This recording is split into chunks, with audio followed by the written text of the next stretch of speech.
Ahora, esto no quiere decir que nosotros decimos debemos tener resignación. Bueno, yo estoy así, soy pobre, nunca voy a salir de esto. No, eso no es lo que la Biblia dice. Vamos a luchar y voy a superar mi esta. Pero o sea que hoy me va mal, voy a estar feliz porque Cristo está conmigo. Pero el Señor me prosperó, voy a estar feliz porque Cristo también está conmigo. En cambio, el antídoto para la avaricia es el amor, que es lo contrario. ¿Cómo puede usted, por ejemplo, un hombre avaro? Podríamos hablar de John Rockefeller. Tengo un sermón hablando sobre eso.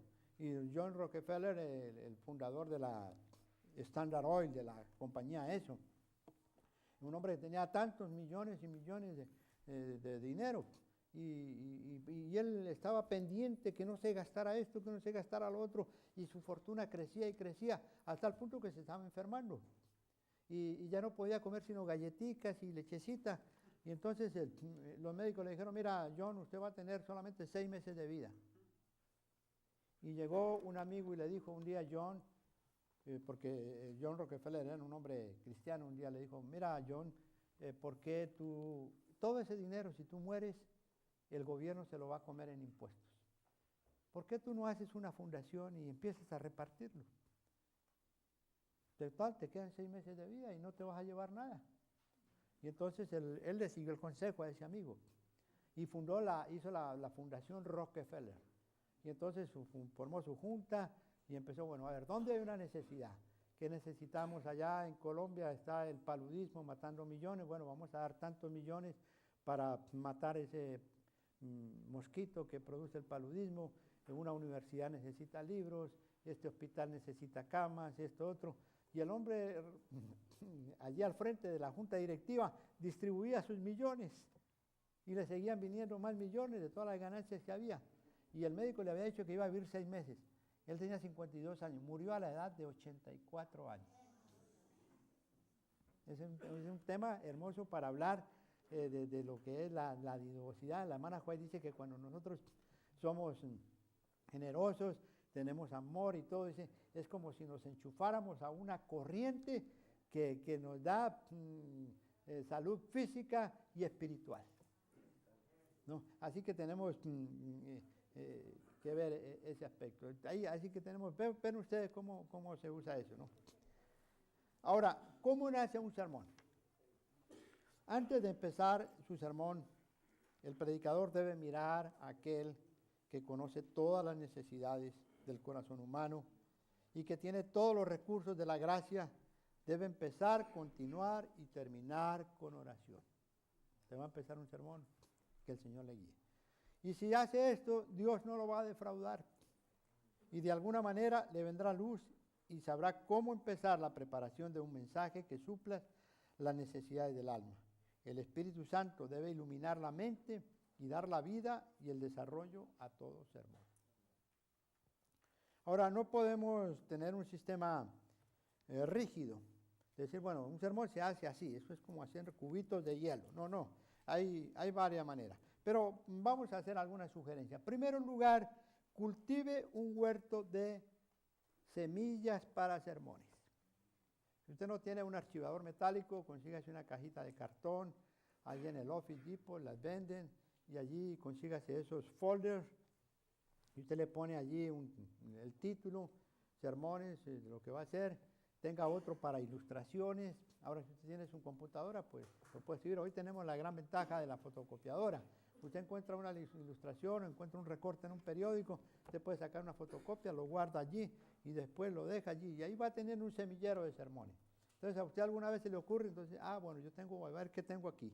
Y ahí va a sacar, ¿no es cierto? Entonces, así va.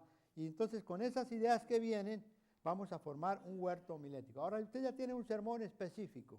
Entonces, hace una carpeta y lo coloca allí. Por ejemplo, yo leí una vez, hace muchos años, un artículo en Selecciones que se titula Ata tu nombre a una estrella. Y es la historia de un jovencito japonés de apellido Hoyutek. Y él era aficionado a la astronomía. Y entonces él tenía un telescopio prestado, iba a la casa de un amigo. Y muy temprano, en la madrugada, 3 de la mañana, 4, se ponía a observar el cielo. Y entonces la madre, viendo pues la afición de su hijo y queriendo apoyarlo, le compró un telescopio. Y cuando le compró el telescopio, la madre se lo regaló y le dijo, hijo, ata tu nombre a una estrella. Y entonces él allí ya con más comodidad en su casa, descubrió ese cometa Huytech. Entonces él fue y descubrió, mire, este cometa nuevo, hay un cometa que va en tal dirección, y le dio los datos a los astrónomos, y entonces ellos lo enfocaron, y ahí está, y entonces le pusieron en honor a él el nombre Huytech, ¿no? Entonces yo tengo ese sermón donde ahí dice que Cristo es la estrella de la mañana, ¿no? El lucero de la mañana. Entonces tengo un sermón para los jóvenes, ata tu nombre a una estrella. Y la mejor estrella a la cual nosotros podemos atar nuestro nombre es Cristo Jesús. ¿Sí? Bien, ahí tengo un sermón para desarrollar, ¿no es cierto? Entonces podemos mostrarles cómo los jóvenes van detrás de las estrellas, como Shakira, como Luis Miguel, como todas esas cosas, les quieren imitar, se visten como ellos. Pero yo llevo a los jóvenes a una estrella que es una verdadera estrella que nunca se va a apagar, ¿no? ¿Cómo les parece? Ahí está, ahí está formando un sermón, y ahí voy metiendo esos datos. Por ejemplo, también encontré una vez en Selecciones un artículo de una isla que hay por allá en los mares del sur, que descubrieron que era muy rica en fósforo. Y entonces ahí esa isla recibió independencia de Inglaterra. Y bueno, era tanta la riqueza, tanto el dinero, que apenas tenían 700 habitantes. Entonces cogieron y todo el dinero que les entraba por concepto de las exportaciones de ese mineral fosfórico, lo repartían por partes iguales entre los habitantes. Entonces los habitantes, y yo dije, cómo me gustaría vivir en una isla de esa, donde yo pudiera estar allí, me dan $50,000 cada semana y qué sé yo. Pero 25 años después leí un artículo de lo que había pasado en esa isla. Y encontramos que la gente ya no pescaba, empezaron a importar carne de Australia, ya no trabajaba, trajeron gente que viniera a trabajar, a que le limpiara el jardín, les cocinara y todas las cosas. Y esa isla tiene el índice de diabéticos más alto del mundo, de obesos. El promedio de vida no llega ni a 50 años, ¿no? Y toda la comida importada, después de tener ahí cocoteros, agua fresca, peces en abundancia alrededor, nadie todo eso. Y la isla de tanto saque y saque ya no es un agujero grandote ahí, ¿no?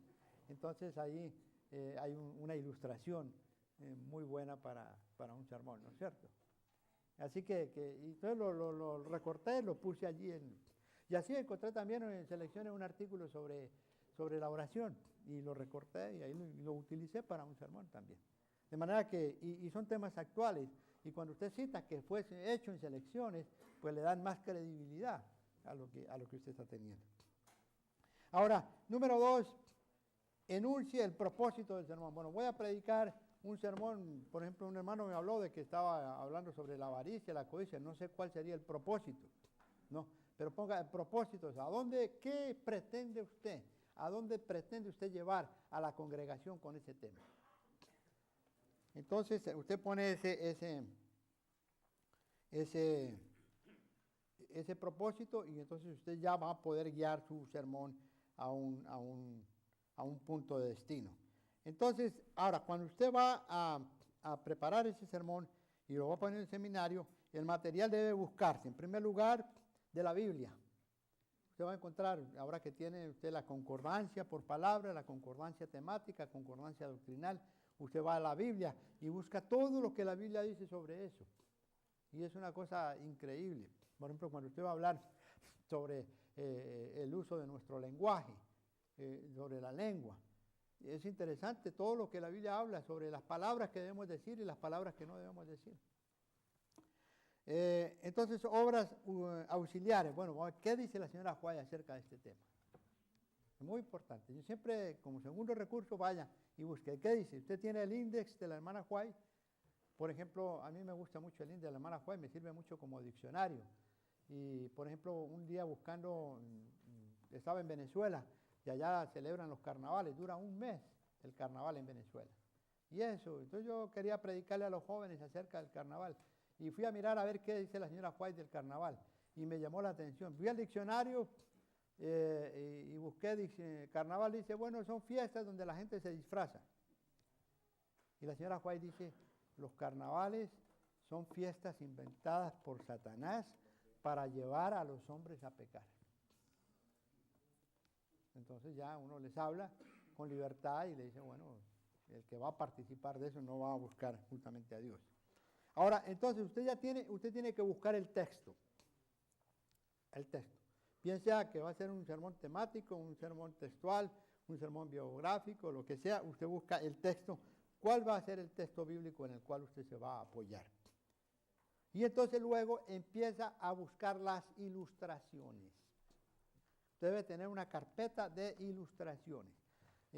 Hay libros que venden de ilustraciones y son buenos, pero no me gustan mucho. Yo he encontrado más valor en ilustraciones que leo en el periódico, leo en una revista. La Biblia es la mejor fuente de ilustraciones, ¿no? Y entonces voy poniendo allí ilustraciones en un papelito. Si es un texto bíblico, lo anoto, dice ilustración. Pero usted no ponga solamente ilustración muy buena, Juan 14, 25, porque después usted dice, bueno, ¿y eso qué era? ¿Para qué era? Póngalo allí porque aún le falla la memoria. Entonces déjelo allí y dele tiempo para la germinación de un sermón. Los mejores sermones han sido el fruto de mucho estudio, de mucha oración y meditación. Aquí yo les relato el caso de un joven pastor que predicó un sermón sobre la parábola del sembrador. Entre los feligreses se encontraba un evangelista de mucha experiencia. Y entonces al salir, el pastor le dijo, estuvo muy bueno su sermón, ¿cuánto tiempo le llevó predicarlo, prepararlo? Entonces el predicador, era un muchacho joven, le dijo, como unas 6 horas, dijo. Dice, a mí ese mismo sermón me tardó 20 años. Entonces el predicador dijo, bueno, disculpe pastor, yo sé que fui muy superficial, ¿no? Y los buenos sermones, hermanos, toman su tiempo. Porque usted lo hace y usted lo vuelve a mirar la segunda vez, aquí hay que cambiarle esto, y vuelve al otro. Y a medida que usted va creciendo en la gracia del Señor, en el conocimiento de la palabra, sus sermones van a ir mejorando los sermones que ya hizo antes, ¿no? Y entonces luego, cuando ya tiene el sermón y lo empieza a preparar, entonces confíe que Dios le bendecirá en la predicación de su palabra. Entonces vamos a pasar ahora a las partes de un sermón. Un sermón tiene, digamos, 3 partes principales. Tiene la introducción, el cuerpo y la conclusión. Son las partes del sermón. La introducción es el proceso mediante el cual el predicador trata de preparar las mentes y de asegurar el interés de sus oyentes en el mensaje que tiene que proclamar. Y una buena introducción es muy importante, porque cuando usted se levanta a predicar y da la introducción, va a captar si la gente se va a interesar o no se va a interesar en lo que usted va a decir. Por ejemplo, mi pastor, el pastor César de León, es una persona que tiene ese don, diría así. Él llega e introduce e inmediatamente como dice, como que lo conecta a uno, a lo que él va a seguir, aunque después lo lleva a otro, ¿cierto? Pero es muy importante en la introducción del sermón. Ahora, ¿cómo debemos comenzar el sermón? A mí me gusta mirar lo que el Señor Jesús, cómo comenzaba sus sermones. ¿Cómo comenzaba el Señor Jesús los sermones? Él empezaba con una pregunta, ¿no es cierto? Por ejemplo, nosotros estábamos hablando del arrepentimiento la semana pasada en la escuela sabática. Les pregunté ayer a la clase sobre el arrepentimiento. Entonces, una manera interesante de comenzar, de hablar sobre el arrepentimiento, empiezo yo, no es venir y contarles una historia de alguien que se arrepintió, sino yo les preguntaría, y les pregunto a todos ustedes aquí ahora, ¿qué creen ustedes, hermanos? ¿El arrepentimiento debe ser algo voluntario o es algo obligatorio? ¿Eh? ¿Cuántos creen que es voluntario? ¿Cuántos creen que es compulsorio, ¿no? Mandatorio? Hermanos, el arrepentimiento es obligatorio. Dice el apóstol Pablo, Dios manda a todos los hombres que se arrepientan. Entonces ya les capté la atención. Entonces ahora yo puedo empezar a hablar. Entonces, ¿cómo va a ser cómo va a ser el arrepentimiento? Bueno, hermano, hay dos tipos de arrepentimiento. El arrepentimiento verdadero y el arrepentimiento falso. A veces se puede presentar lo positivo primero y lo negativo después, o primero lo negativo y después lo positivo. Y después se llega entonces finalmente a la conclusión. ¿Ven? Ustedes tienen un sermón armado. Entonces el método más interesante es hacer así sobre la... Por ejemplo, si usted le va a hablar sobre el matrimonio a los jóvenes, una pregunta que usted les podría decir, bueno, a los jóvenes les pregunto, ¿cómo les gustaría que fuera su futura esposa? Y si le vamos a preguntar a las damas, le vamos a preguntar cómo le gustaría que fuera su futuro esposo. Entonces ya inmediatamente captan, ¿cierto? Entonces usted empieza a desarrollar el ideal que debe tener todo joven cristiano cuando se va a fijar en su cónyuge. ¿No? Porque en el mundo lo primero que se ponen a fijarse es en la figurita, ¿no es cierto? Y le preguntaron a una muchacha una vez, ¿y usted cuando se enamoró de su esposo por primera vez, qué fue lo que más le gustó? Dice, a mí me gustó su peinado. Y resulta que el hombre ya con los años era calvo. ¿No es cierto? Y así por el estilo. A veces decimos, y bueno, ¿y a usted qué más le gustó de su esposa cuando usted la conoció? No, a mí me flechó cuando yo vi ese cuerpecito tan lindo, ¿no? Y resulta que la señora ahora estaba casi con obesidad en tratamiento, ¿no es cierto? Entonces llevamos a los jóvenes a hablar que cómo es que Dios mira y qué es lo primero que Dios mira en nosotros, el corazón, ¿no? ¿Cómo es ese cónyuge? ¿Cómo es en la casa? ¿Cómo trata a sus hermanos? ¿Cómo trata a su papá? Porque así como lo trata al padre y a los hermanos, cuando llegue grandecito, cuando ya se case, así lo va a tratar a usted.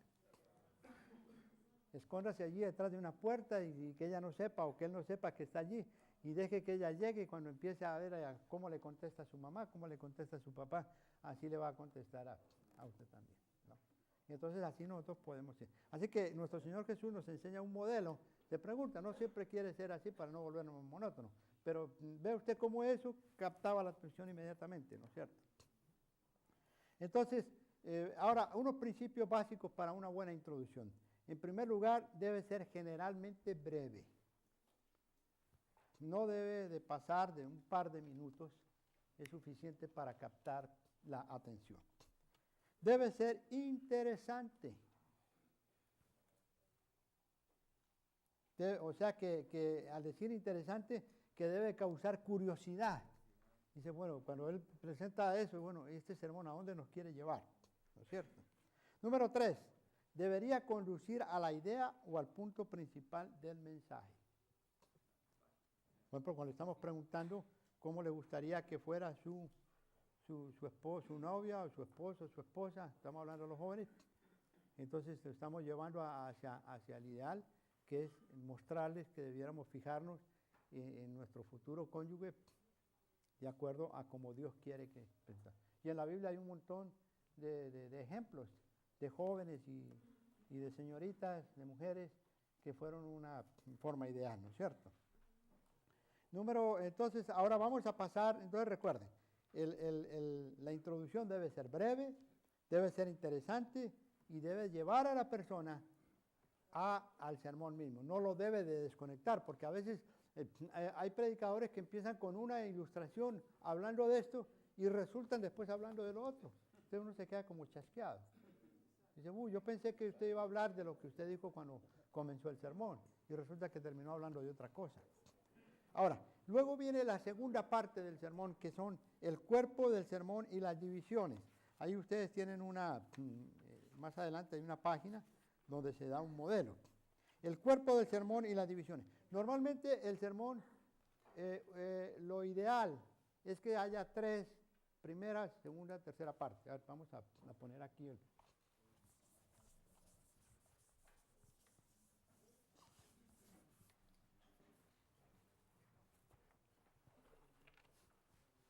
Aquí tenemos el título, aquí tenemos el texto que vamos a usar, entonces acá viene la introducción.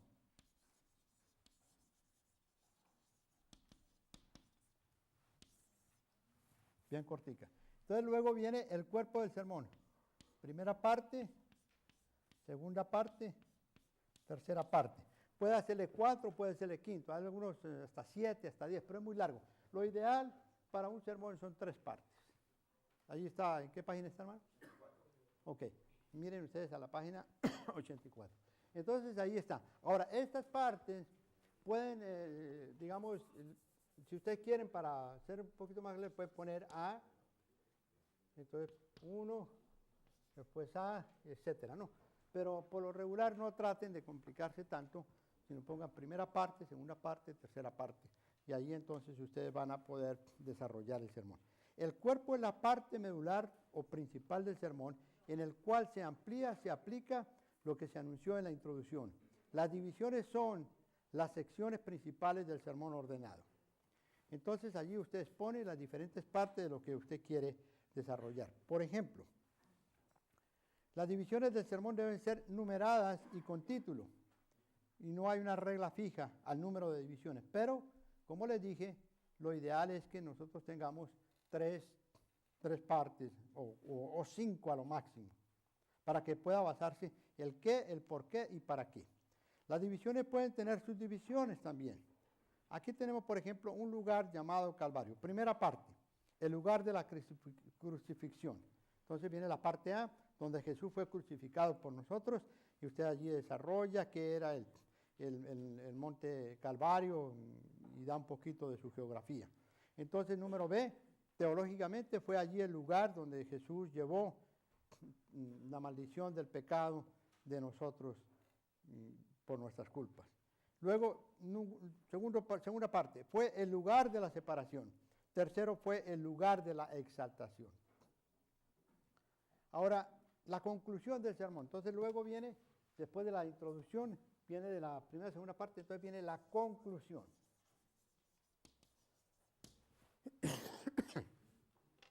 La conclusión. Ahora, las conclusiones deben ser muy importantes. Hay varias formas de que usted puede concluir un sermón. Puede ser hacer una recapitulación. Brevemente recapitula lo que usted ha dicho.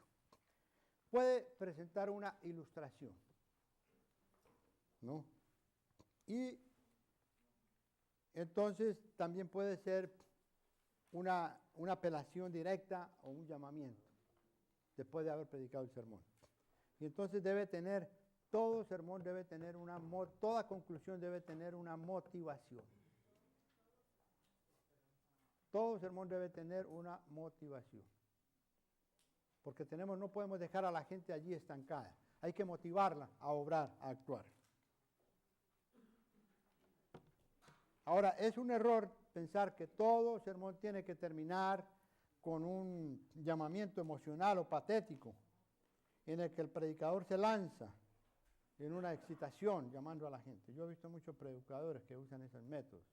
La señora White no lo apoya. Ella aconseja de que no debe de hacerse eso. Ahora, ¿cómo debe ser la conclusión? Por lo general, la conclusión debería ser breve, debe ser sencilla, porque hay algunas personas que vuelven entonces a repetir y repiten todo lo que había dijeron durante el sermón. Y entonces, cuando usted concluye su sermón, hermanos, y esto también, esta parte que voy a decir, se aplica cuando usted va a hacer la introducción también. Vale para los dos lados. No pida nunca disculpas. Hay personas, por ejemplo, que, muchos hermanos laicos, algunos un poquito tímidos, llegan y dicen, bueno, hermanos, el pastor me ha pedido que predique, yo les voy a pedir que tengan paciencia, no me he preparado mucho, yo no sé preparar bien un sermón, esta era mi primera vez. Ya mató el sermón. Ya mató el sermón, porque nadie va a querer escuchar a una persona así. Están allí por cortesía, ¿no es cierto? Porque el pobre no se sienta mal, para que no se quede con la iglesia vacía. Pero hay otros predicadores que cuando termina el sermón, en la conclusión dice, bueno, hermanos, yo espero que este sermón les haya gustado y que todos me perdonan, pero este es mi primer sermón y no tuve mucho tiempo para para prepararlo. Me avisaron recién anoche a medianoche y cosas así por el estilo. Y bueno, y que el Señor les bendiga y se siente. ¿Cómo creen ustedes que va a quedar? ¿Qué es lo que le va a quedar a la gente en la cabeza? ¿Le va a quedar la introducción? ¿Le va a quedar lo que predicó, el título? No. Todo el mundo, cuando llegan a la casa, el comentario dice, pobre hermano, ¿cómo le...? No. Así que eso le quita valor, hermanos, a lo que usted ha predicado. Número 2, evite lo humorístico en la conclusión. Hermano, cuando usted llega a la conclusión es como estar llegando a la cima del monte. Usted está llegando allí ya al siguiente paso, va a ser el llamado. Usted tiene que preparar a la gente, porque cuando usted ya está en lo humorístico, entonces ya la gente se va a desinflar, dijéramos así. Evite todo lo ruidoso. A veces algunos emplean métodos en que hacen llorar a la gente y se rasgan las vestiduras y hacen allí un teatro, ¿no? Dice, hay en el ministerio, miren lo que dice la señora White en Obreros Evangélicos, hay en el ministerio hombres que obtienen un éxito aparente, dominando las mentes por la influencia humana. Juegan a voluntad con los sentimientos, haciendo llorar a los oyentes o haciéndolos reír a los pocos minutos. Bajo labores de esta clase, muchos son movidos por el impulso a profesar a Cristo y se cree que se ha producido un maravilloso reavivamiento, pero viene la prueba y la obra no perdura. Los sentimientos están excitados y muchos son llevados por la marea que parece dirigirse hacia el cielo, pero la fuerte corriente de la tentación no tarda en vencerlos y volver atrás como resaca. El obrero se engaña a sí mismo y lleva a sus oyentes por un camino errado. Así que en lugar de ser sensacionalista, ruidoso, debe ser solemne esa conclusión. Ahora vamos a pasar al título del sermón.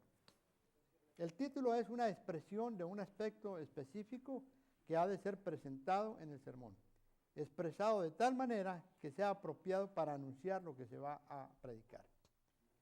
Y vamos a ver algunas características. Es decir, el título del sermón es lo último que usted va a hacer. El título debiera ser pertinente al mensaje. Es evidente que el título tiene que tener una conexión definida con el texto o el discurso. El título debe ser interesante. Yo tengo, por ejemplo, hay un sermón biográfico sobre el joven rico. ¿Ustedes recuerdan del joven rico? Entonces, ese sermón lo titulé yo Matemáticas Espirituales. 4 más 1 igual a 0. ¿Usted lo conoce? Ah, ya. Ahora, ¿por qué le puse a ese sermón? Porque el joven hizo 4 cosas que debería haber hecho. Fue a Jesús y cuando lo hizo fue de la manera que debía ir, corriendo a Jesús. Cuando encontró a Jesús, se arrodilló a Jesús. No, lo aceptó a Jesús, pero cuando tenía que entregarse completamente a Él, entonces todo lo que había hecho es igual a 0. Entonces ahí nosotros pues, tenemos la oportunidad de hablar. Cuando nosotros encontramos a Jesús debemos ir rápido. Hay una hermana que me habló ayer y me dijo, mire, yo no me he bautizado todavía. Le digo, ya tengo un tiempo en la iglesia. Le digo, ¿por qué? Cuando nosotros encontramos a Jesús tenemos que ir, tenemos que correr y tenemos que rendirnos a sus pies. Nadie tiene la vida comprada, hermano. ¿Cuántas personas a veces han asistido por años a la iglesia y nunca se han entregado al Señor. Yo conocí en Colombia a un señor que conoció al primer misionero adventista que llegó. Y creo que lo acompañó para comprar el terreno de la primera iglesia que se fundó en Bogotá, en la capital. Y se murió como casi de 80 y pico de años. Siempre, nunca faltaban a la iglesia, a las conferencias, estudiaba su lección de escuela sabática, diezmaba, ofrendaba, pero nunca se bautizó. Pero me asombra él, pero me asombra más aún toda la cantidad de pastores que pasaron en todo eso y ninguno lo pudo convencer de bautizarse. Él había aceptado a Cristo. Yo cuando hablaba con él había aceptado a Cristo mentalmente, por la inteligencia, por los sermones de él, pero nunca lo había aceptado por el corazón. Así que debemos nosotros tener eso en cuenta. Ahora, por ejemplo, prosperando a pesar de las circunstancias, la historia de José. Entonces, debemos evitar esos títulos de sermones un poco que están fuera de armonía con el tema, o que son medio pobres esos títulos, ¿no? Por ejemplo, fugitivos del infierno, para referirse a los santos, ¿no? Es que esto me hace acordar, en una ocasión estaba en Montevideo, que era la sede de la División Suramericana en los años cuando estudié allí en Uruguay. Entonces hubo una concentración de iglesias y no cabían todos los hermanos en una sola iglesia, ni siquiera en la iglesia principal. Entonces alquilaron un cine para predicar, para que el pastor Figur, que era el presidente en ese tiempo de la conferencia general. Y bueno, todos fuimos, nos llevaron del colegio, fuimos allá y estuvimos escuchando al presidente de la conferencia general. Y entonces cuando salimos del sermón nos dio por mirar hacia arriba donde le ponen los titulares de las películas que se iban a proyectar. Y por pura coincidencia, el título de las películas que se iba a proyectar esa noche en ese cine era Fugitivos del Infierno. Entonces un compañero me dice, mira, ¿qué te parece? Qué casualidad, ¿no? Todos los adventistas allí, fugitivos del infierno. Bueno, ahora, por ejemplo, hay títulos que dicen, escuché una vez un sermón sobre Sansón, muy bueno el sermón, pero el título que le había puesto el pastor a ese sermón era, ¿es usted un Sansón peludo o pelado?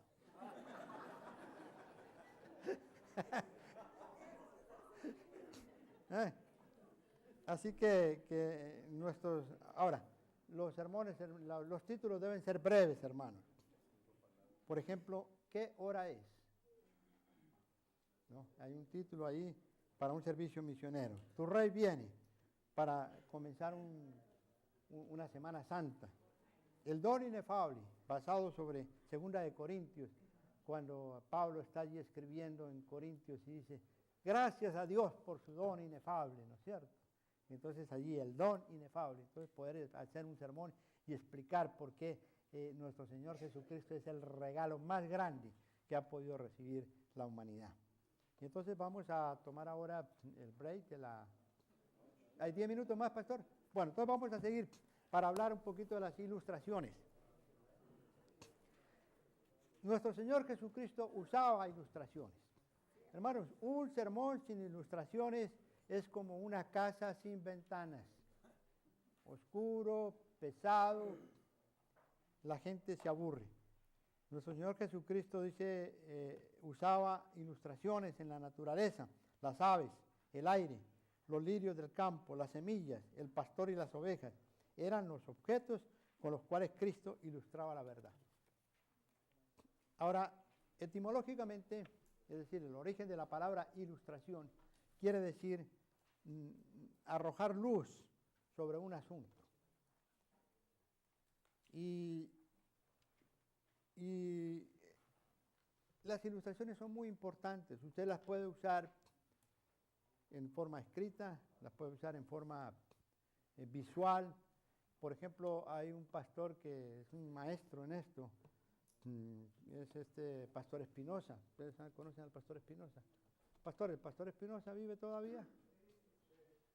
Ya. Pero, ¿y predica todavía? Oh, es un hombre maravilloso. Los sermones que él hace, si alguna vez el pastor Espinosa viene a esta iglesia, es una bendición.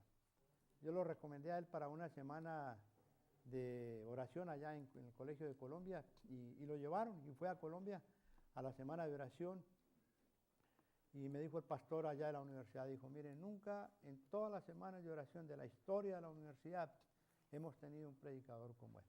Y él ilustra allí con sus ilustraciones, él trabaja con un tablero magnético, ¿no? Él tiene toda la habilidad y los medios, se requiere eso, pero es importante las ilustraciones que deben de tener. Ahora, ¿por qué es importante? Porque dan claridad al sermón. Dan claridad al sermón. Por ejemplo, cuando usted estaba predicando sobre la oración, hay muchos ejemplos sobre la oración. Leía en Selecciones un artículo de un hombre, de un médico, que trabajaba en un hospital acá en Estados Unidos. Y fíjese que Selecciones no es una revista religiosa. Y estaba hablando acerca del valor de la oración. Y entonces dice que había un médico que trabajaba en un hospital y tenía un paciente enfermo de cáncer en los pulmones, las radiografías todas manchadas con el cáncer.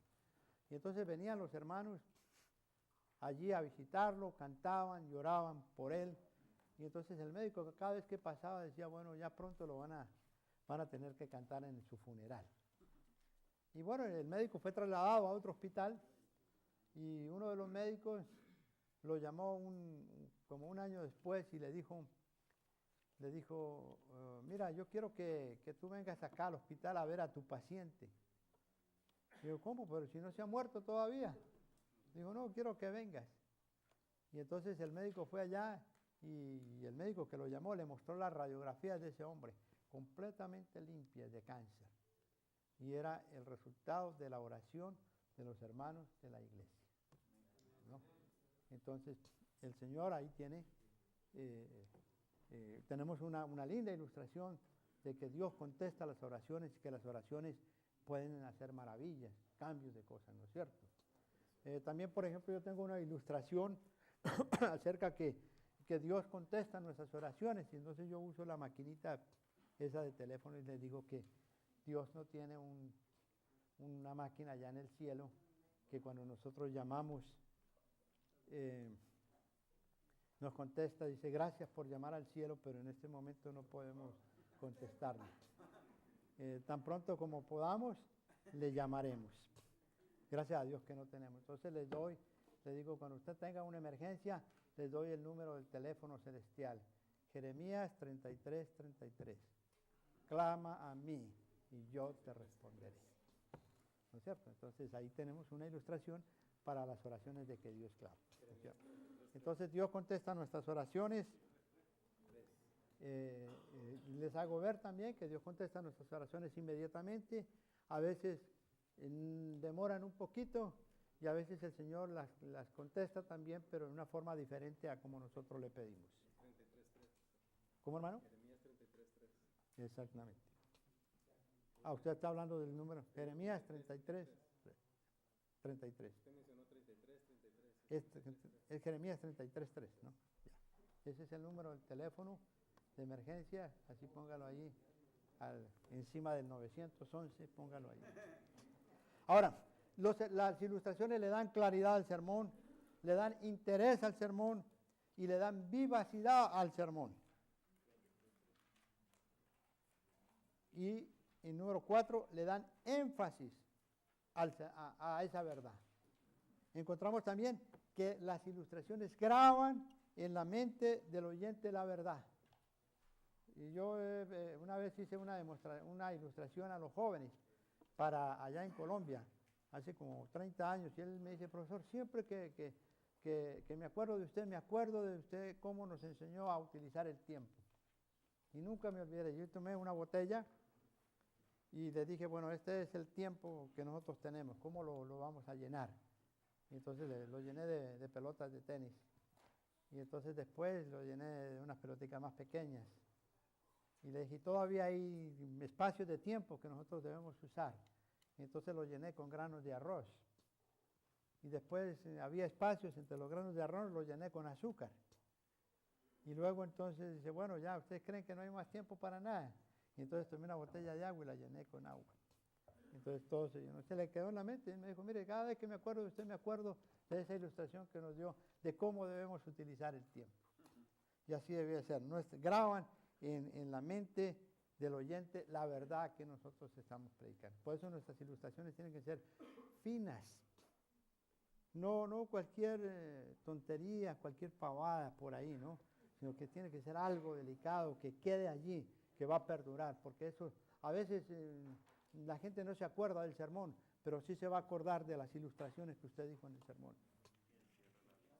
Ahora, ¿dónde encontrar ilustraciones? Número 1, en la Biblia, en la naturaleza, en la vida humana. Yo tengo una ilustración acerca de las compañías. Hace poco una muchacha estudiante de medicina allá en Colombia, estaba ya en 9º semestre de medicina, ya para graduarse, y se juntó con una muchacha también de medicina, pero una muchacha mala, era guerrillera, infiltrada por la guerrilla allí en la universidad. Y entonces la convidó para quemar uno de los buses de la ciudad. Entonces la muchacha fue y quemó, pues llevó la bomba allí y la hizo explotar, y la gente la vio que ya no había sido y la agarraron, la tomaron presa. Bueno, una muchacha que estaba al borde ya de muy buena familia, muy linda familia, económicamente muy bien, y ahora está presa, 20 años de cárcel y tiene que pagar el bus que quemó. Una vida completamente arruinada, ¿no? Y uno les presenta la importancia de seleccionar buenos amigos, compañeros, y usamos ese texto. Yo me alegré con los que decían, a la casa de Jehová iremos, ¿no es cierto? La vida humana nos enseña muchas cosas. La observación de los niños. Observen a los niños, hermanos, ustedes van a tener ilustraciones. Miren, en una ocasión había un diácono en una de las iglesias donde yo iba, y era muy duro. Hay diáconos que parecen policías, ¿no? Pero policías militares. Y están allí, hasta me regañó una vez, estaba yo hablando con el pastor, y salió y me dice, mire, ustedes no tienen que estar aquí, váyanse. Y al pastor y a mí nos echó. Está bien. Y entonces había 2 niños que estaban por el corredor, iban solitos por ahí, y de pronto lo vieron que él venía detrás de ellos. Y entonces el otro le toca, dice, apúrate que ahí viene Herodes. No. Las experiencias religiosas, hermanos, la invención pura, la ciencia. En la ciencia tenemos una gran cantidad de ilustraciones que nosotros podemos usar. Y en la historia, hay muchos hechos históricos que nosotros podemos utilizar para ilustraciones. Ahora, precauciones en cuanto al empleo de las ilustraciones. Debemos usar ilustraciones adecuadas, verosímiles, que las ilustraciones sean claras, que sean creíbles. Porque a veces algunos cuentan unas ilustraciones que una vez alguien le preguntó al predicador, dígame, ¿y usted en qué película vio eso? No, debe ser clara. Ilustraciones que sean razonablemente breves, porque a veces hay ilustraciones tan largas que le quitan mucho tiempo al sermón. Hermanos, recordemos, las ilustraciones son buenas para aclarar, para probar, para embellecer y para impresionar. Y un caudal de buenas ilustraciones debiera estar siempre en el archivo de todo predicador. Que el Señor les bendiga, y vamos después a continuar con las ayudas. Antes de eso, hay un hermano que me pidió 6 libros de Tesoros Celestiales. Me llamó al hotel anoche y que por favor, y esta mañana cuando vine, pues con tanto embolate, se fueron los libros y él, pobrecito, quedó sin los libros. ¿Está él aquí? Bueno, hermano, por favor, deme su nombre porque realmente no pude comer tranquilo por ese problema. Me da su nombre, su dirección, mañana le pongo al correo. Los gastos de envío corren de mi cuenta porque yo le fallé y no hay problema, ¿ok?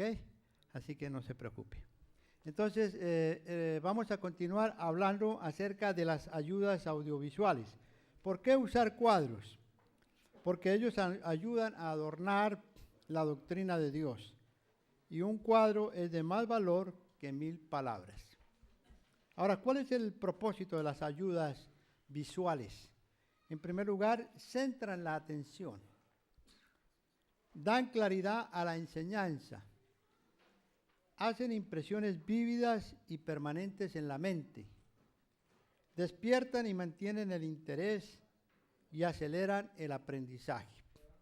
Ahora, con el avance de la tecnología, ya no se está usando como antes, que los predicadores tenían unos rollos y cuadros y lienzos pintados, etcétera. Entonces ahora está la computadora.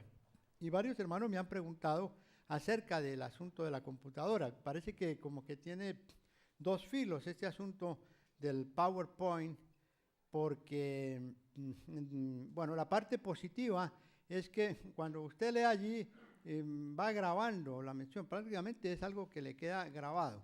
Pero en el caso, por ejemplo, de los textos bíblicos, pues se va encontrando de que dice que los hermanos ya no traen la Biblia. Dice, ¿para qué traigo la Biblia? ¿Para qué abro mi Biblia si el versículo ya está escrito allí?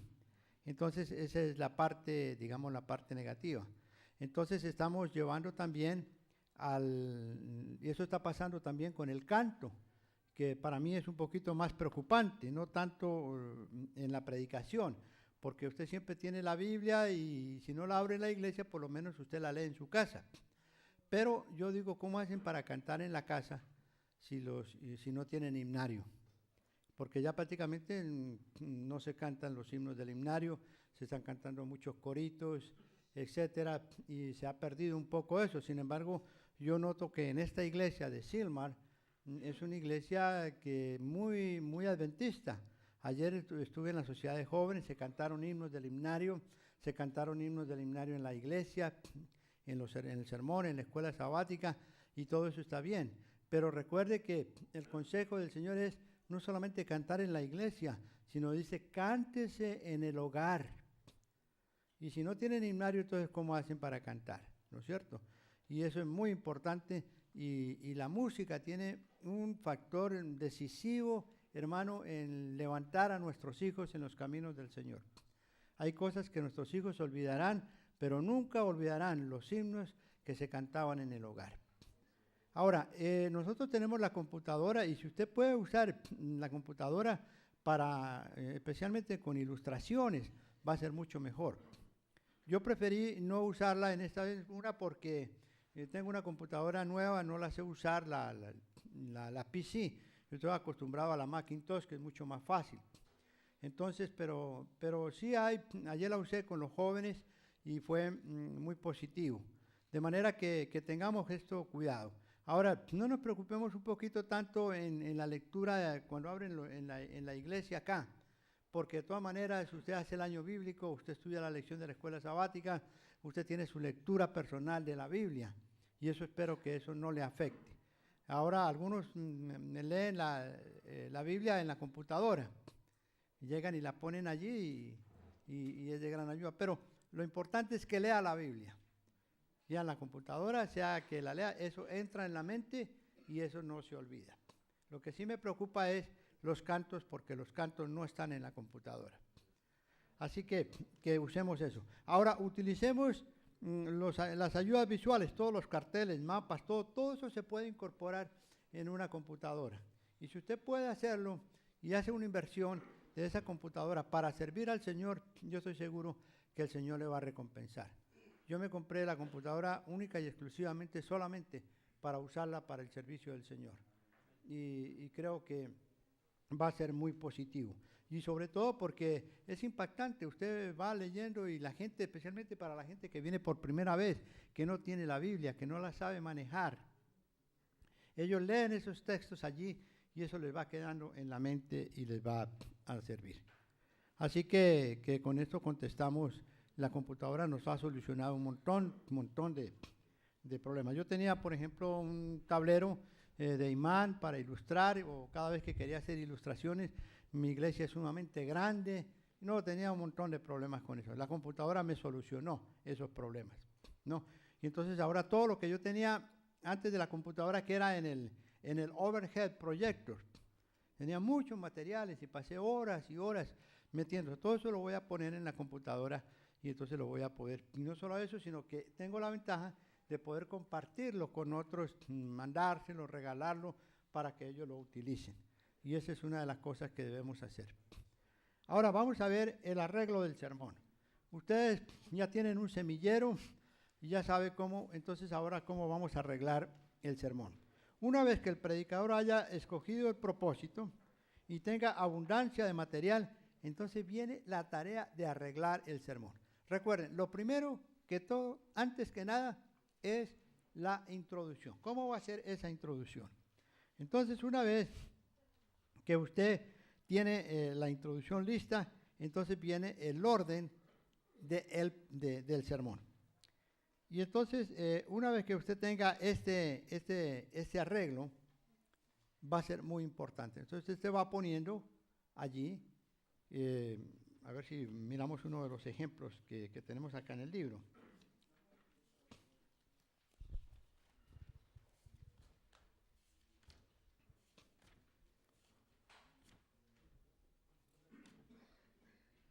Por ejemplo, vamos allí a ese sermón. ¿Qué hora es? Nosotros podemos tener una introducción hablando acerca de la hora, ¿no es cierto? Podemos hablar de los tiempos en que vivimos. Podemos decir, nosotros estamos viviendo ahorita los acontecimientos de la historia del mundo están pasando rápidamente. Y estamos muy cerca de la hora final, porque esa es la hora en que nosotros estamos viviendo. Yo no sé si alcanzaré a ver al Señor en su segunda venida, si Él lo permite, pero hermanos, las cosas se están yendo demasiado, demasiado rápido. Entonces, estamos viviendo, y hay que llevar eso a la gente, hacerle ver que estamos viviendo en los tiempos de la historia final de este mundo. Entonces, nosotros...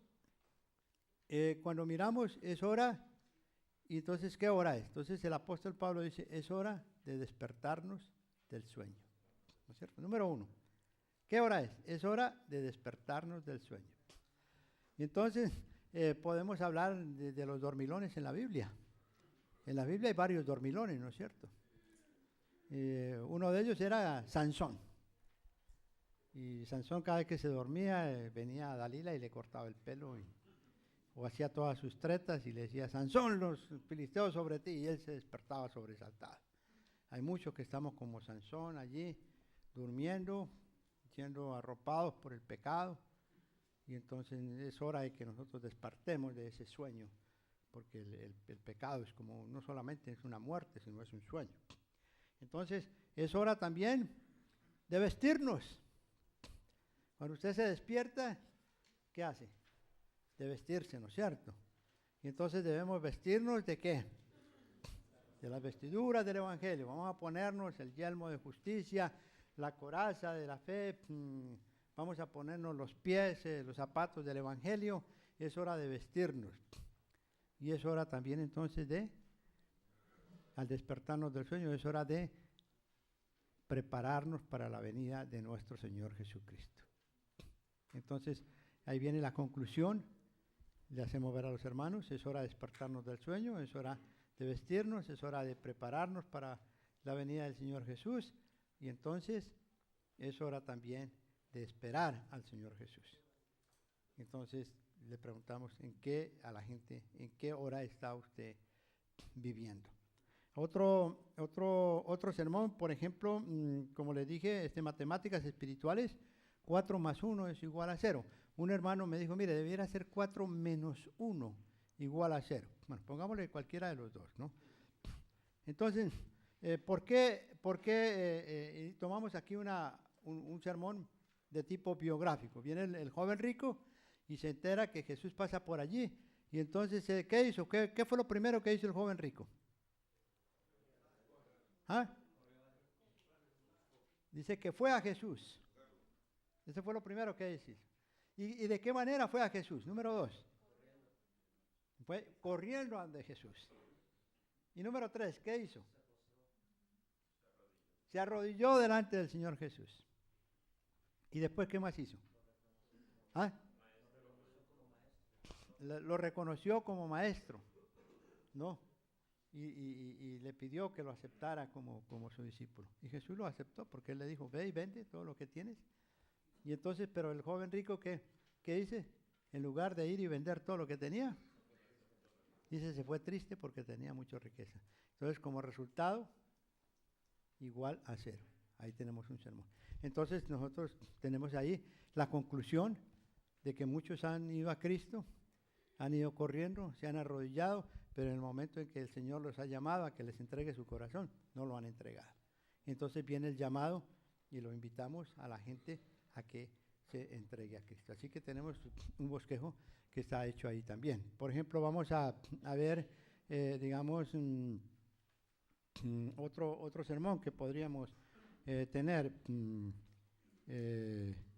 para poder cómo arreglamos estos sermones. Por ejemplo, tenemos el sermón que les prediqué ayer, que es el sermón de cómo superar nuestra culpabilidad.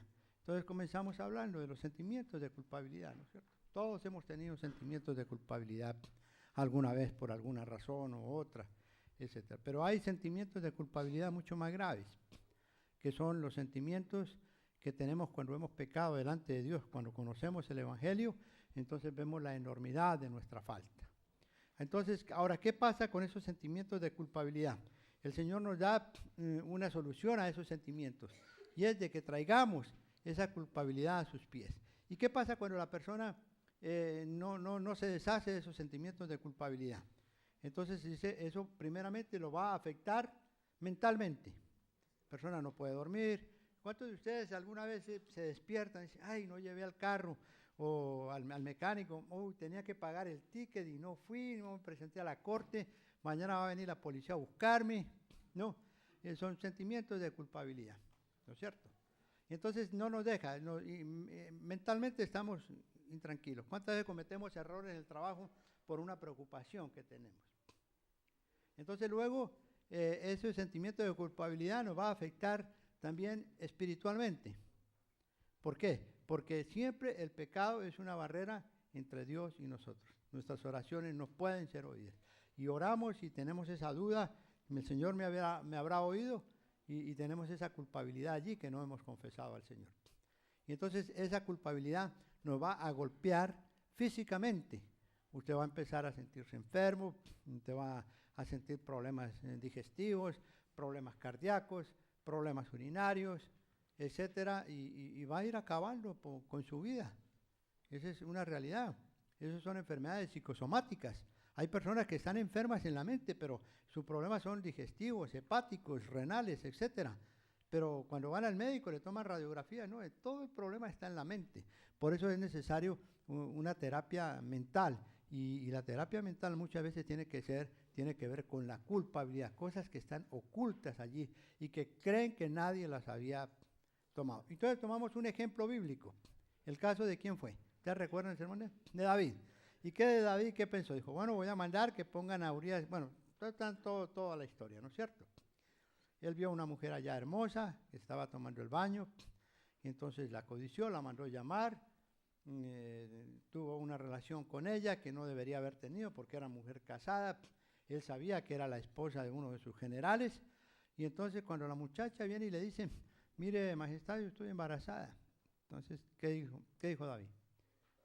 Le mandó una carta y le dice allí al general que dirige las acciones de la guerra, póngame a Urías allí en el frente de la línea de batalla. Y entonces el hombre muere y todo va tranquilo hasta que llega Natán. Y llega Natán y ¿cómo se introdujo Natán a David?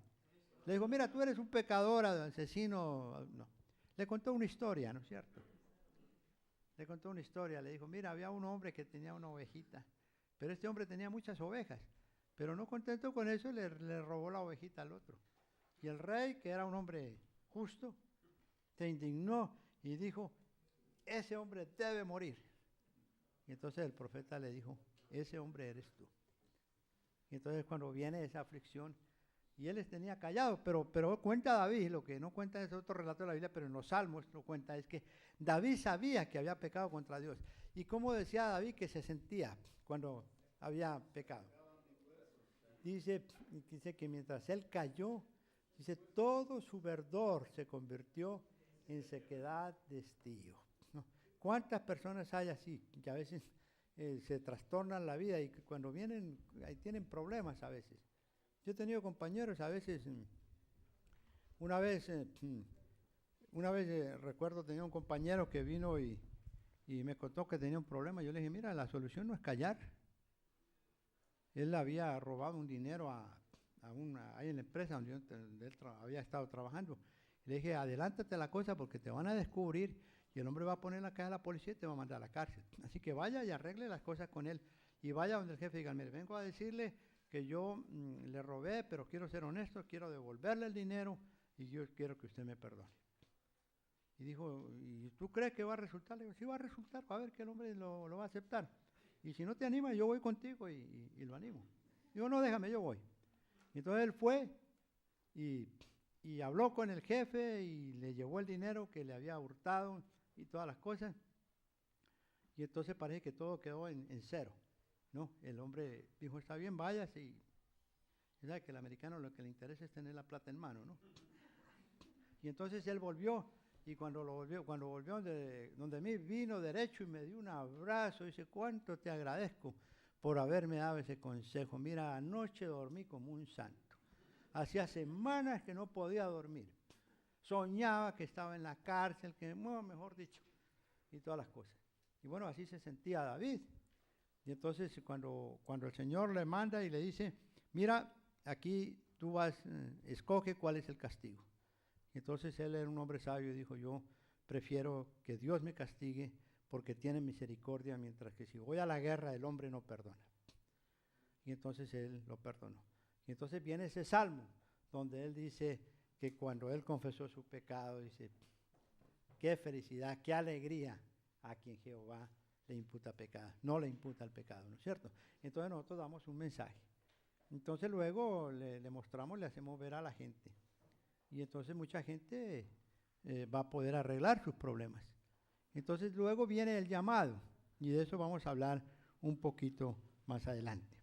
Entonces, otra de las cosas que debemos tener en cuenta es en nuestra preparación del sermón, es que las partes no sean muy desbalanceadas, es decir, la primera parte muy larga, la segunda más cortica, la tercera más larga, no.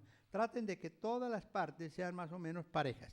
Y calculen, hermanos, es muy importante, de que el sermón no dure más de 50 minutos, 45 a 50 minutos, porque está comprobado de que una persona puede fijar la atención 50 minutos.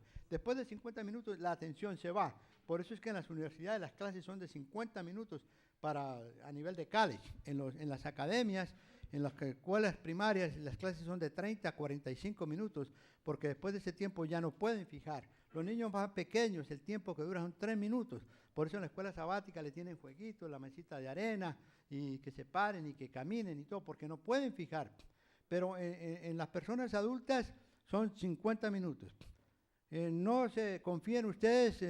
Cuando yo le dije a mi pastor una vez que me tocó predicar, le digo, ¿cuánto tiempo tiene? Dice, no, usted puede predicar todo lo que quiera. El día sábado es para venir aquí a la iglesia y estar en la iglesia. Y yo no comparto esa filosofía o esa idea, porque está comprobado psicológicamente que después de los 50 minutos, todo lo que digan ya se pierde. Así que usted sea medido con su tiempo. Es preferible que falte un poquito, que la gente quiera, anhele más, y no que estén cada ratico mirando el reloj a qué hora van a terminar. Así que hagan esa parte final. Ahora, ustedes tienen ahí un bosquejo, un formato de cómo hacer el sermón. Así más o menos llévelo. Algunos hermanos me preguntaron cuántas páginas. Ustedes pueden hacer, si es así, en bosquejo, escríbanlo en una página, máximo 2 páginas. Pero si ustedes lo quieren hacer escrito, escribirlo por palabra, hágalo también, no problema. Yo voy a leer, voy a aprender mucho de ustedes. Así que si alguna vez predico un sermón de eso, perdónenme porque se lo haya copiado, ¿no?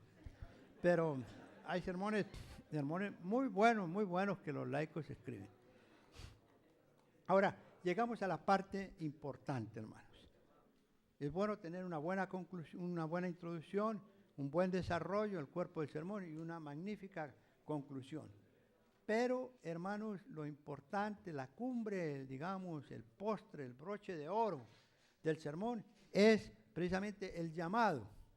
Dice, el llamado es la oportunidad que se le da a una persona no convertida de responder a la enseñanza de la palabra de Dios y de manifestar su deseo de aceptar a Jesús como su Salvador.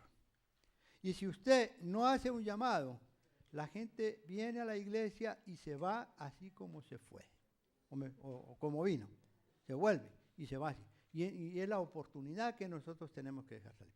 Ahora, antes yo le hacía el llamado a las personas que no se habían bautizado, pero después me di cuenta, leyendo el libro de Apocalipsis, los llamados que le hace el Señor a las 7 iglesias.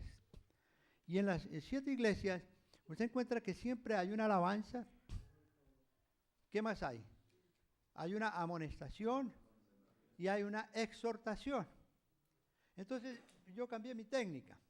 Y entonces, cuando hago los llamados, entonces siempre involucro a los hermanos de la iglesia.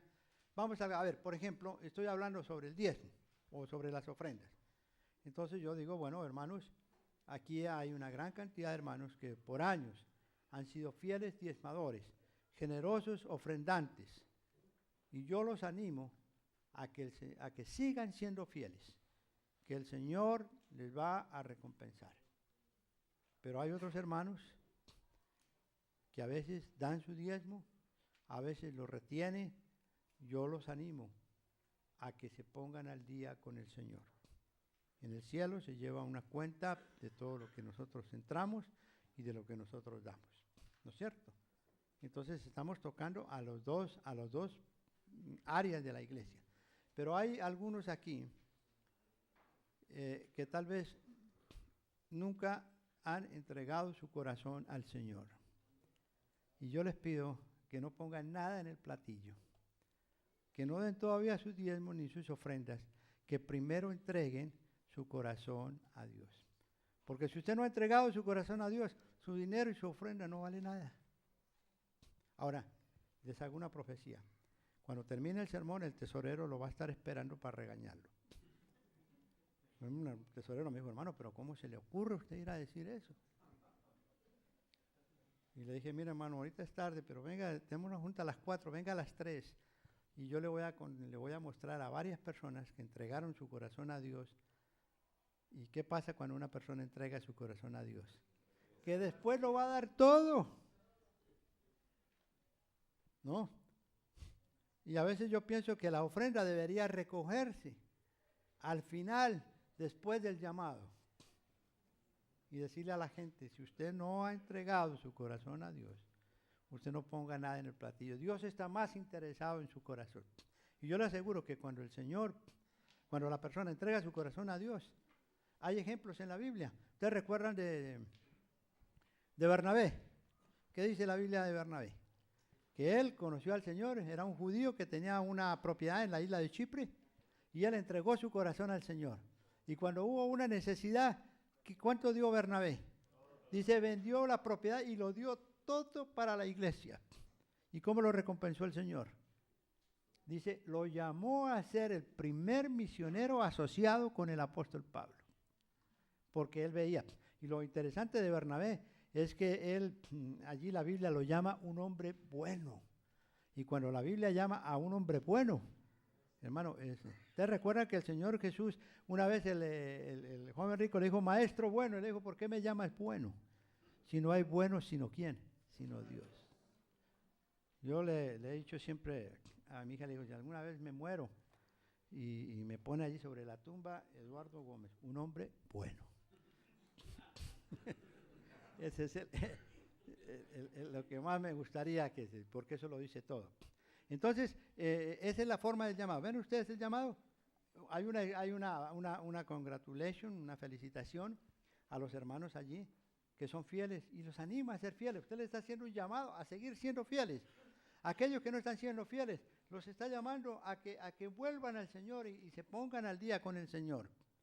Y entonces está haciendo un llamado a la gente de que entregue su corazón a Dios. Y después, ¿qué va a pasar con el dinero? Va a llegar solo. ¿No es cierto? Van a venir agradecidos y van a diezmar. Esa es una forma como es. Y lo mismo podemos nosotros hablar en cualquier tema que nosotros prediquemos acerca del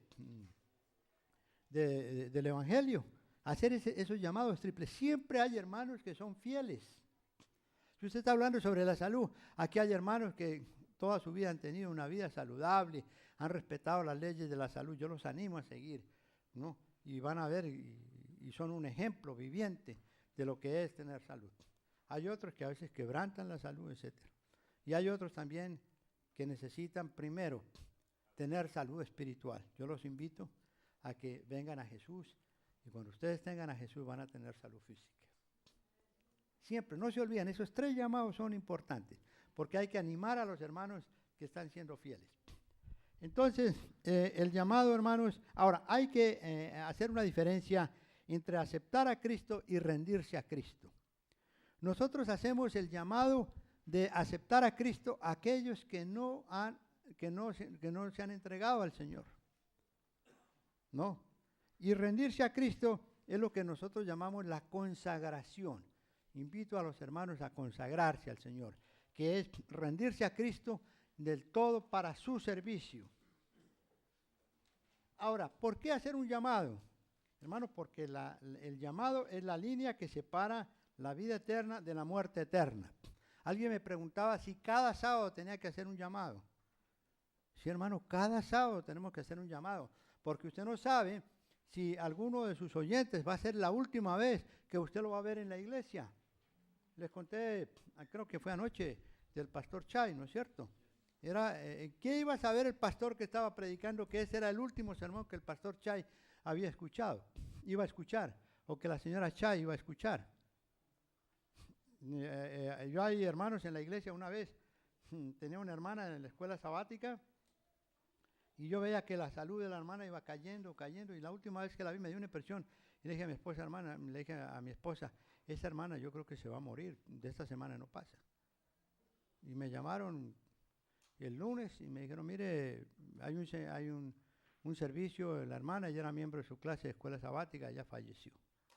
Entonces yo siempre también a la escuela sabática, cuando termino mi lección, yo les hago ese llamado también. Hay hermanos que han estudiado la lección, hay hermanos que no la han estudiado, yo les animo a que estudien, y entonces hay personas aquí que están de visita, yo les animo que acepten a Cristo y empiecen a estudiar su palabra.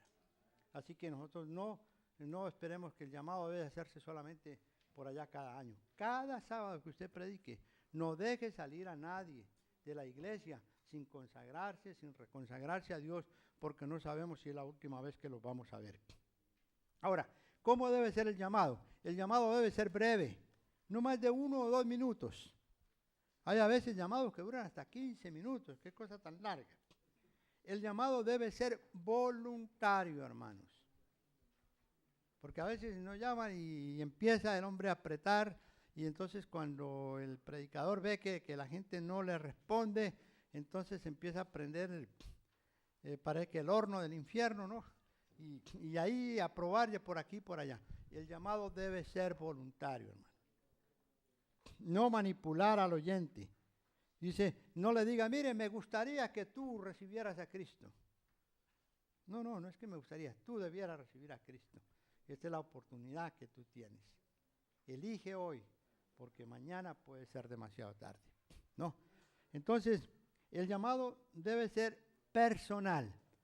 No digamos, ustedes necesitan entregarse a Cristo. Hable como si le estuviera hablando a una persona, para que la persona en medio de la congregación, cada persona o toda la congregación sienta como si fuera un individuo. El llamado debe ser claro. Usted debe ponerle bien en claro a las personas lo que Dios está esperando a usted. Además, el llamado debe ser definido. ¿Cómo quiere que respondan? Levante la mano. ¿Cuántos de ustedes desean recibir a Cristo? ¿Quieres tú recibir a Cristo? Levanta tu mano. Entonces la persona levanta la mano y si usted quiere, ¿Quiere ponerse de pie? No le haga el jalón de una vez de venir al altar, porque hay llamados en que levantan la mano y ya está bien. Entonces, a veces se reparten, pasen los diáconos, reparten una tarjetica que a las personas que levantaron la mano para entonces visitarlas, estudiar con ellos. Pero a veces le hacemos el llamado que venga.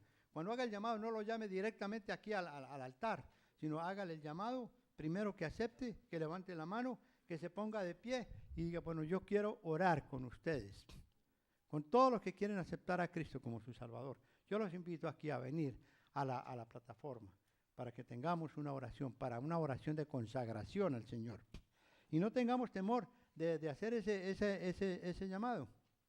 Entonces, sugerencias al hacer el llamado. Ore confiando en que el Espíritu Santo le guiará. Haga una invitación solemne después de que el sermón haya sido predicado.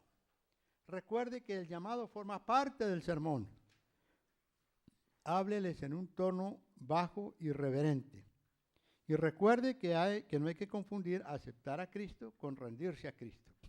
Usted invite a los hermanos de la iglesia a rendirse a Cristo, a reconsagrarse a Él.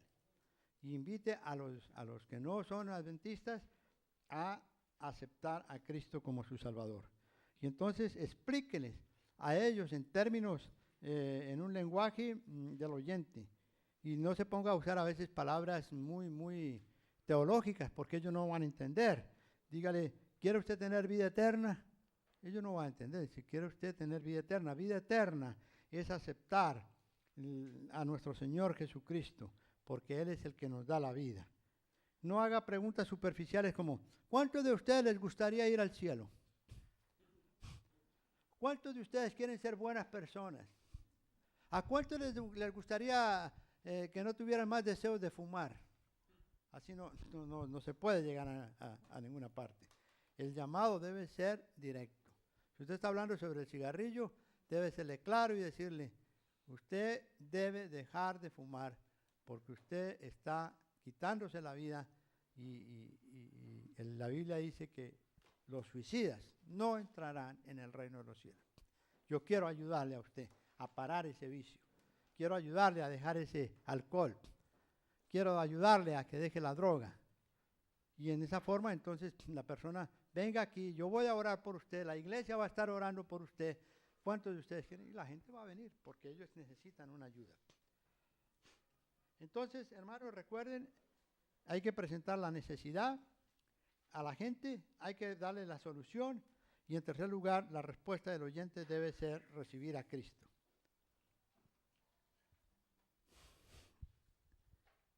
Ahora, ahí en el libro hay muchos textos bíblicos. Usted puede, como predicador, tener un texto favorito o dos textos favoritos y entonces usted predicar esos textos allí.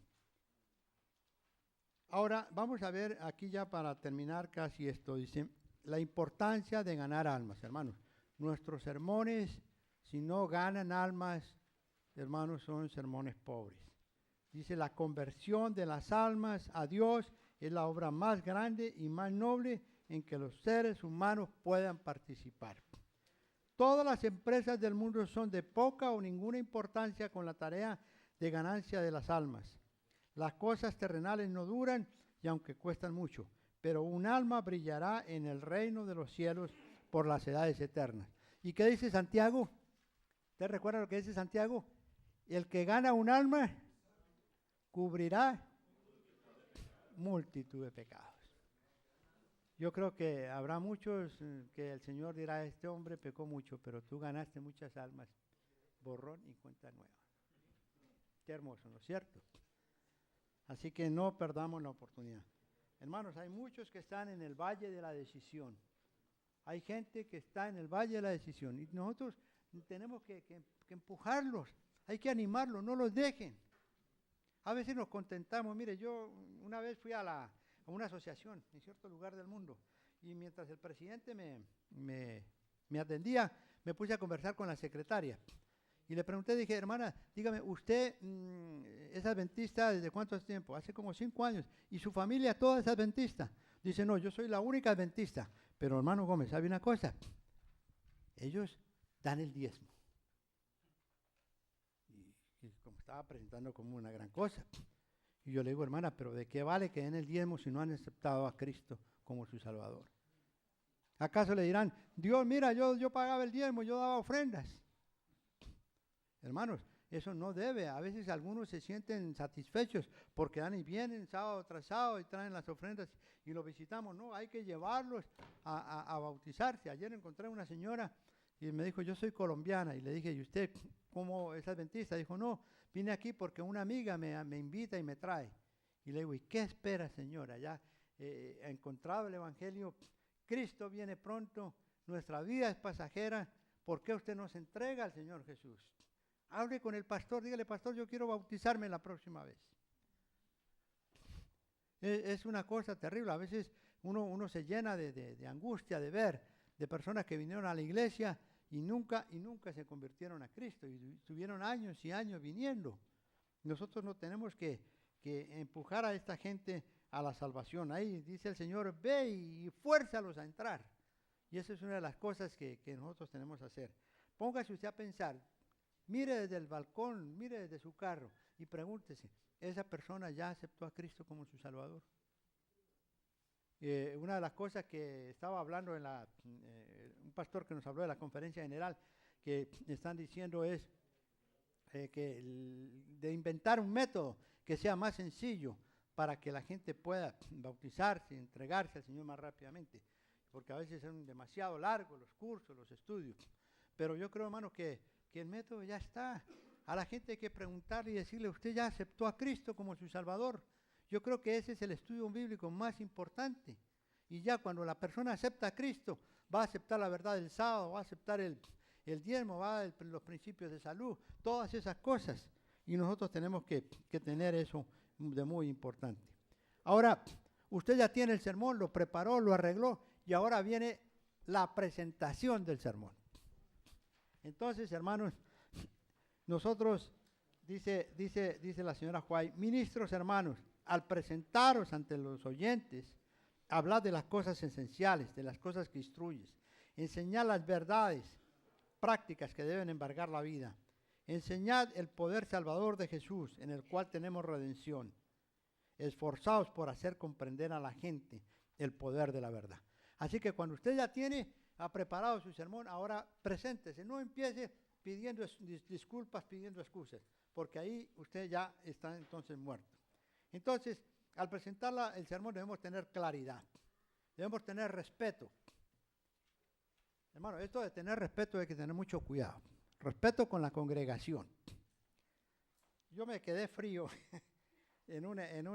invitamos un pastor acá de la otra conferencia, allí a Mountain View, a que diera una semana de oración.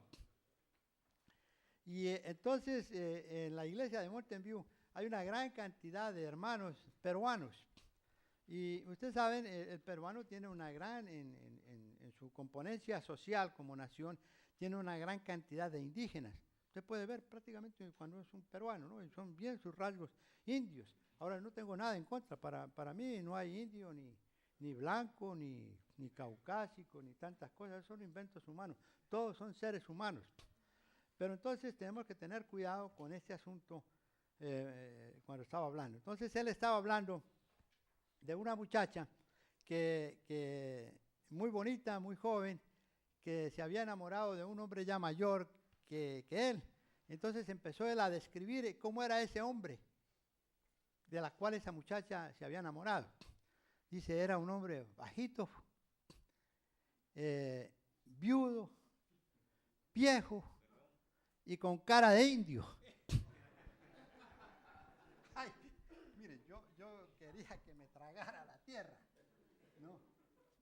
Porque había como 50 hermanos ahí, era una iglesia que tiene una gran cantidad, y son gente educada y profesionales, tienen un coro fantástico y todas esas cosas, ¿no? De manera que tengamos mucho cuidado cuando nosotros, y especialmente nosotros cuando estamos acá en una sociedad tan multicultural y multinacional como la que vivimos en Estados Unidos. Usted se encuentra allí colombianos, mexicanos, guatemaltecos, costarricenses, panameños, no, de todos, argentinos.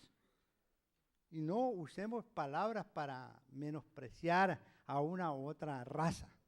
Nosotros estamos hablando en general a gente que necesita a Cristo. Eso es lo que usted tiene que tener en mente. Y eso significa de ser respetuosos con la gente. La postura corporal. Ay, hermanos, aquí hay mucho que nosotros tenemos que mejorar. Hay algunos que predican así, como si estuvieran cansados, tienen que estar allí sobre el púlpito. Otros se bajan de la plataforma, van, vienen, corren, no saben dónde pararse. Y hay otros que están con las manos en los bolsillos. Si hay algo, hermanos, que nosotros tenemos que tener es las manos libres. Y vamos a hablar un poquito de la posición de las manos. Procuren siempre, si usted no sabe qué hacer con sus dos manos, pues agarre su Biblia en una mano y ya la otra le va a quedar libre, pero no la meta en los bolsillos. Y agarre y allí y tiene el llavero aquí, entonces todo el tiempo moviendo el llavero y a medida que predica se va sintiendo. Esa es muy importante, usted tiene que tener siempre una postura correcta. Y también entonces el traje, la ropa que usted va a usar. Y se recomienda que el predicador debe tener un traje más bien de color oscuro. No vaya allí a hacer una exhibición de modas. Yo conocí un predicador que él tenía en su maletín allí un spray y cada vez se arreglaba bien, se echaba spray, todo un montón de cosas. Está bien, debemos tener una presencia limpia, pero no tampoco vamos a hacer una exhibición, ¿no? Y nuestra ropa, que los colores sean más bien apagados, un poco llamativos. Las damas, cuando vayan a predicar, que usen sus blusas de manga por lo menos que les llegue a la mitad del brazo, o manga larga.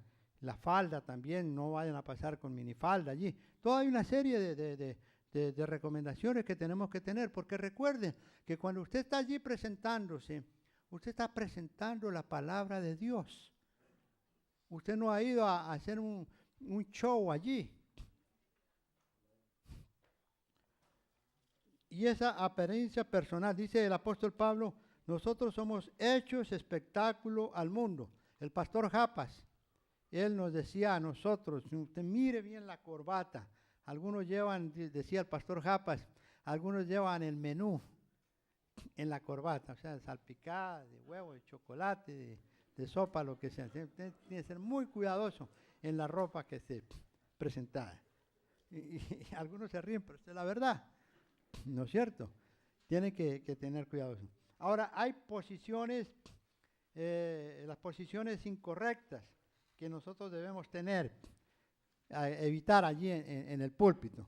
Por ejemplo, personas que agarran el púlpito y lo golpean y casi lo rompen y hablan. No, eso no son posiciones, hermano. Una persona amable, bondadosa, nuestro Señor Jesucristo, cuando se presentaba, irradiaba esa bondad, esa ternura. Y yo creo que eso, ser un caballero en el púlpito, le gana el corazón a la gente, ¿no es cierto?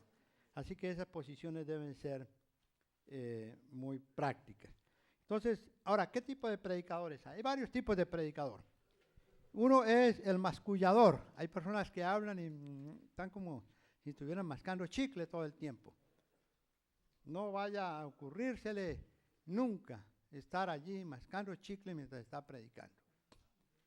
Yo una vez en un púlpito encontré así, aquí debajo del púlpito, chicle. Y yo dije, ¿pero qué pasa? ¿Quién estuvo? Parece que llegaba y sacaba con el chicle. La falta de respeto, ¿no es cierto?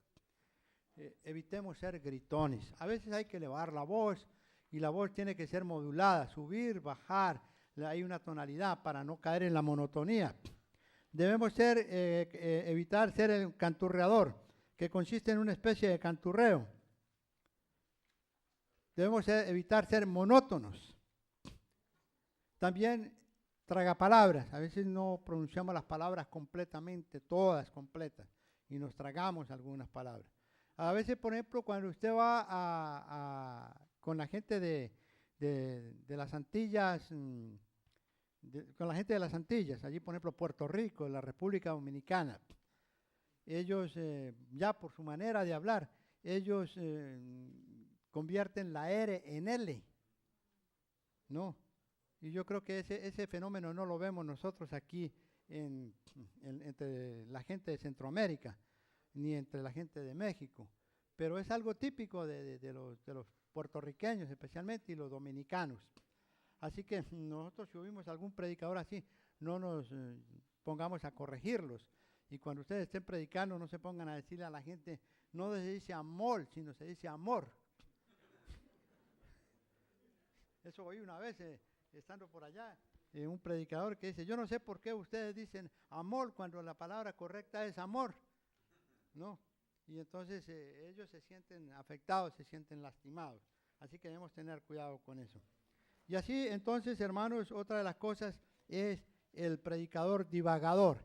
Es aquel, como decía el hermano del pastor Braulio Pérez Marcho, es que parecen esas avionetas que le llenan el tanque de gasolina y empiezan a hablar y divagan y van y hablan y de repente se les acabó la gasolina y ¡pum! Se cayeron. No, debemos saber dónde comenzar y por dónde va el tanque que hemos llenado y saber aterrizar antes de que se nos acabe el tanque, ¿no es cierto? Ahora, consejos prácticos para tener éxito en la predicación. Número 1, sea puntual. No hay peor cosa que ver a una congregación estar cantando media hora y ya se le acabó el repertorio al batutero, al pianista, y el predicador llega corriendo, sudando. Y, bueno, perdón hermanos que llego tarde. Hay personas que tienen el hábito de llegar tarde. Sea puntual. Sea amable, cordial y siempre irradie sonrisas con la gente. Tenga paciencia con la gente. Evitemos ofender con nuestra apariencia personal. La lectura preliminar al sermón debe ser hecha con claridad, exactitud, convencimiento y reverencia. La oración. Cuando usted esté orando al final del sermón, que la oración sea breve. Hay algunos hermanos que son famosos por sus oraciones largas. 15, 20 minutos. Y cuando comienza la invocación, comienzan Dios eterno, Padre amoroso, Creador del universo, todos los títulos que hay en la Biblia. Y eso, hermanos, cuando ya eso termina, y cuando termina de orar, la congregación dice amén, ¿no? Así que tengamos ese aspecto. Dice, algunos minutos son suficientes para una petición común en público, dice la señora White. El lenguaje grandilocuente no es apropiado para la oración, ya sea la petición hecha en el púlpito, en el círculo de la familia o en secreto. Especialmente aquel que ora en público debe emplear un lenguaje sencillo a fin de que otros puedan entender lo que dice y unir